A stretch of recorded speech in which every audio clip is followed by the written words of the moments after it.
sami kwakwambala ufunda ugrade 3C kaMendlungwane. Ngifunda ekukhanya kwelanga. Igama lami Ngikululelonke Sibongo Ngoma, ngifunda 4B kaMesindlovu, ngifunda ekukhanya kwelanga. Igama lami Andile Sibongo kaDlamini, ngifunda 4A kaMembambo, ngifunda ekukhanya kwelanga. Igama lami Jalet Sibongo kaHababa, ngifunda ugrade 4C kaMelvunakazi, ngifunda ekukhanya kwelanga. Ubani owenza lo msindo ocasulayo kuhleba uphela? Yimina uMiyane, kuphendula izwi. Wena ungubani? Futhi kungani ukhulumela phansi kangaka? Uphela wabhekabheka ngapha nangapha. Ukuphi? Ebuza, kumele ukuthi umncane kakhulu ngoba ngikubona. Ngithemba ukuthi uyazi ukuthi yini ophethe lapha.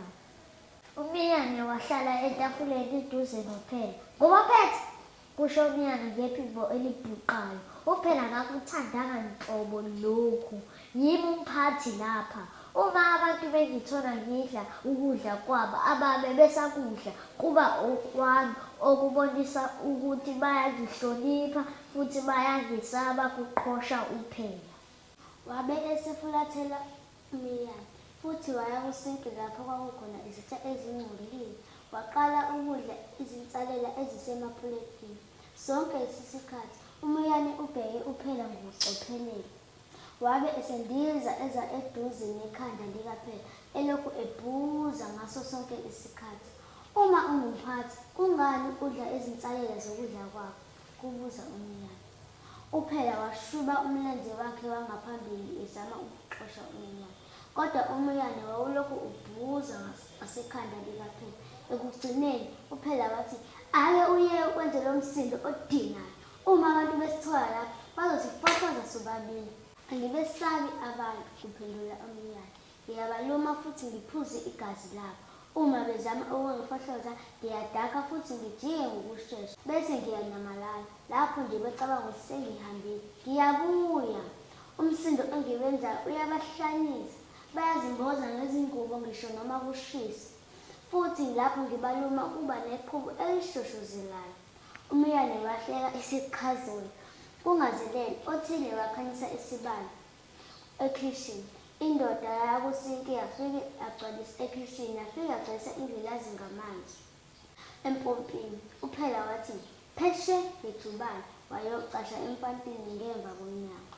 uMiyane awubukekanga neze ukhathazekile.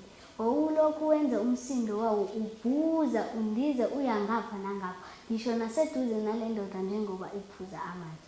Ekuqaleni yazama ukuphebeza uMiyane ngesandla sakhe, kodwa uMiyane waqhubeka ubuza ngasekhanda layo. Le ndoda yacikeka nakakhulu yaze yashuba uphaqe wayo ngokucasuka, kodwa uMiyane wamane wajikajika ngasekhanda layo ngokuzola, ulokhu ubuza ngendlela yawo ecasulayo. Ekugcineni le ndoda yaphonsa ithawula, yacisha isibane futhi yabuyela embhedeni. "Ngicabanga ukuthi ngizoke ngithi ukuhlala kulo mfanto engicashe kuwo isikhashana," kucabanga uPhela. "Angazi ukuthi uMiyane ushonephi futhi angiqiniseki ukuthi kuphephile ukuphuma." Futhi wayeqinisile ngokuthi aqhubeke ecashile ngoba uMiyane wawundize waya kameleni lezingane futhi wawubuza ngasemakhanda azo.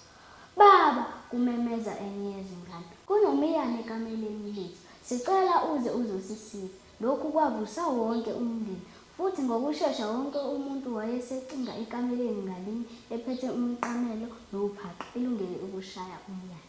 Kodwa njalo lapho bewubona uMiyane wawuvele udake futhi ujike bese uyanyamalala. Lokhu kwaqhubeka isikhathi esithile, kodwa ekugcineni abantu baphonsa ithawula babuyela emibhedeni futhi badonsa izingubo bagqoza amakhanda. Nakuba kwakushisa bhe ukuba bazimboze. Lapho uMiyane undiza ubuyela ekishini, uPhela waphuma emfantweni ekade icashe kuwo. "Habe, ngihlabe umqhele," esho kuMiyane. Usalanise bonke laba bantu, bagcwala yonke indawo bezama ukukubamba, kodwa bahluleka bancane. "Ngikutshelile ukuthi angisabi muntu mina. Ngisho-ke manje ubani ocabanga ukuthi ungumphathi wangempela?" kubuza uMiyane. "Nakanjani nguwe?" kuphendula uPhela.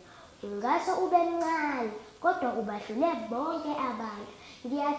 Ngiyajabula ukuthi siyavumelana kulokhu. Kusho uMliyane ngeqhulu. Kusukela manje kuqhubeke. Ungangibiza uma abantu bekuhlupha. Ngizokubiza.